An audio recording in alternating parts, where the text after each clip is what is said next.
And Santosh గారు చెప్పండి, ప్రతి ఇయర్ కామన్గా ఎగ్జామ్ అనేది కండక్ట్ చేస్తూ వస్తుంటారు, నీట్ కోసం చాలామంది ప్రిపేర్ అవుతూ ఉంటారు. బట్ ఈసారి మాత్రం ఫ్యాకల్టీకే క్వశ్చన్ పేపర్ టఫ్గా అనిపించిందంటే వాట్ అబౌట్ స్టూడెంట్స్, వాళ్ళకి సిచ్యువేషన్ ఏంటి? సో దీనికి కొంచెం బ్యాక్గ్రౌండ్ ఇస్తానండి. It's not the first time neat paper అనేది టఫ్ వచ్చిందని. 2016లో 2021లో టఫ్ పేపర్ అనేది ఇచ్చారు. ఓకే. కానీ తర్వాత ఏమైందంటే లాస్ట్ 4 yearsలో ఫిజిక్స్ పేపర్ ఎస్పెషల్లీ ఈసారి మొత్తం ప్రాబ్లం అయింది యాక్చువల్లీ ఫిజిక్స్ పేపర్లో. ఫిజిక్స్ పేపర్లో generally straight forward questions, conceptual questions మాత్రమే అడిగారు. ఈసారి ఏం చేశారంటే JEE mains, JEE advanced level కూడా ఆల్మోస్ట్ ఆ లెవెల్లో క్వశ్చన్స్ అనేవి అడిగారు. సో బైపీసీ స్టూడెంట్స్ ఏంటంటే జనరలీ ఇలాంటి వాటికి యూస్ టు ఉండరు, ఎందుకంటే వాళ్ళు last few years question papers చూసి డైరెక్ట్ క్వశ్చన్స్ అన్ని కాన్సెప్చువల్ క్వశ్చన్స్. అండ్ మెయిన్లీ ఏంటంటే it's a known fact that నీట్లో మన ఎన్సీఆర్టీ టెక్స్ట్ బుక్స్ నుంచే డైరెక్ట్ క్వశ్చన్స్ అడుగుతారు. ఈసారి అలా డైరెక్ట్ క్వశ్చన్స్ అడగనందువల్ల వాళ్ళు కొంచెం ప్యానిక్ అయ్యి కొంచెం డిఫికల్ట్ వచ్చింది. పేపర్ డెఫినెట్లీ డిఫికల్ట్ వచ్చింది. బట్ స్టూడెంట్స్ అనేది వరీ అవ్వాల్సిన అవసరం లేదు. ఒకళ్ళకి డిఫికల్ట్ అనిపిస్తే అందరికీ డిఫికల్ట్ ఉంటుంది.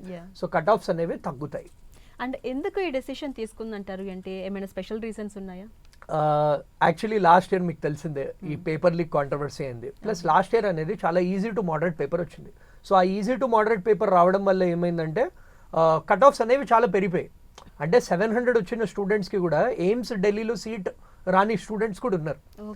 సో దట్ ఈస్ వై ఈసారి కొంచెం డిఫికల్ట్ పేపర్ ఇచ్చారు. సో డిఫికల్ట్ పేపర్ ఇస్తే అడ్వాంటేజ్ ఏంటంటే స్టూడెంట్స్ ఎవరైతే మంచిగా చదువుతారో వాళ్ళకి డెఫినెట్లీ అడ్వాంటేజ్.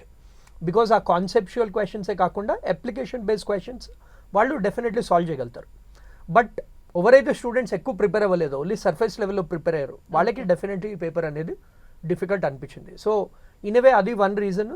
సెకండ్ రీజన్ ఏంటంటే లాస్ట్ టైం పేపర్ లీక్ అని చాలా కాంట్రవర్సీస్ అయ్యాయి. జనరల్లీ మేము అబ్జర్వ్ చేసింది ఏంటంటే 2016, 2021లో కూడా ఏదైనా కాంట్రవర్సీ ఏంటంటే ఎన్టీఏ జనరల్లీ నెక్స్ట్ ఇయర్ ఆ డిఫికల్టీ లెవెల్ అనేది పెంచుతుంది. సో దట్ యునో ఎవరైతే స్టూడెంట్ సీరియస్ కాదో వాళ్ళు ఎలిమినేట్ అయిపోతారు, ఫస్ట్ ఫిల్టర్ అవుట్ అయిపోతారు. So that is the main reason అని మేము అనుకుంటున్నాము. And cut